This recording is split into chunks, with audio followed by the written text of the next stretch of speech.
حیرت انگیز بات ہے کہ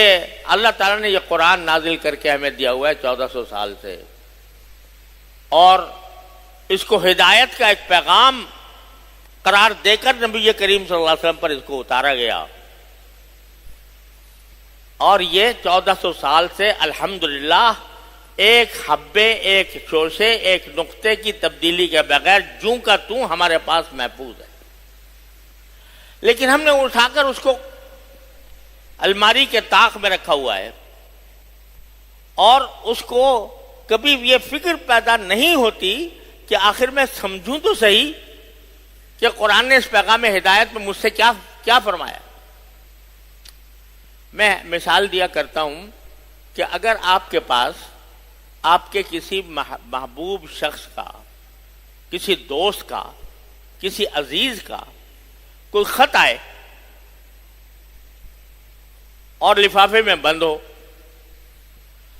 تو کیا آپ یہ گوارا کریں گے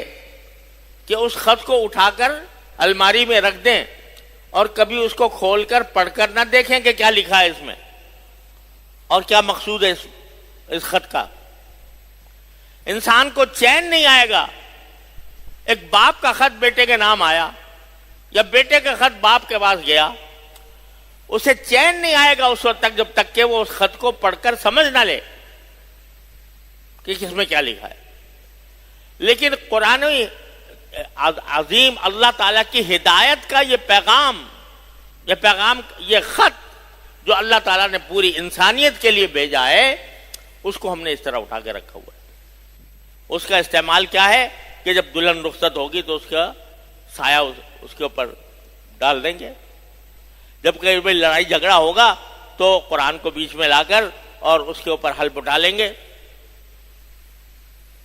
یہ اس کا مصرف ہے جس کو اللہ تبارک و تعالیٰ نے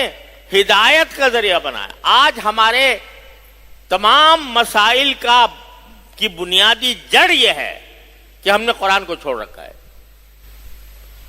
تو کم از کم اس رمضان کے مہینے میں بھائی، اس رمضان کے مہینے میں تو یہ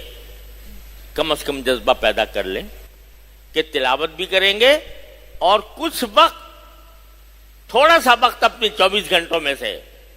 قرآن کو سمجھنے میں لگائیں گے۔ اللہ تعالیٰ کے فضل و کرم سے علماء کرام نے ہر زبان میں چھوٹی بڑی ہر طرح کی تفسیریں لکھ دی ہیں اور مہیا ہیں۔ ان تفسیروں کی مدد سے اگر فرض کرو کسی تفسیر کو، اچھی تفسیر کو لے لو،